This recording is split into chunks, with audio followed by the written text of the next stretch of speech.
L'actualité ce matin, c'est aussi le Covid qui va encore une fois planer sur nos vacances d'hiver. Début des congés pour la zone B ce samedi. Les réservations ont repris dans les stations où il va falloir gérer à la fois la vague Omicron et l'arrivée des touristes. La vague Omicron qui se poursuit, qui continue de déferler sur la France. Encore 241 000 nouveaux cas hier.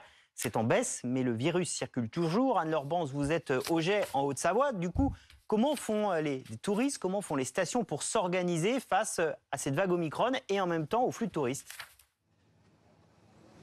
Alors on accueille la forte affluence de touristes attendus pour ces vacances de février avec sérénité sans être trop alarmiste sur la situation sanitaire. Mais la vraie question qui se pose ici pour les vacanciers, c'est à quel endroit et quand porter le masque. Ce n'est pas évident de s'y retrouver. Là, vous voyez, je me trouve sur le front de mer. Je n'ai pas l'obligation de porter le masque. En revanche, si je décide d'aller dévaler quelques pistes cet après-midi et que j'emprunte soit les télécabines, soit les télésièges, eh bien là, les vacanciers doivent porter le masque. Il reste obligatoire à ces endroits ainsi que dans les files d'attente pour s'y rendre.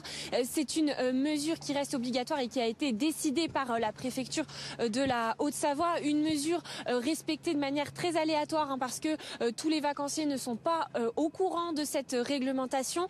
En tous les cas, pour l'adjoint à la mairie en charge du tourisme, il serait de bon ton de simplifier ces règles. Je vous propose de l'écouter au micro d'Hugo Dorsemaine.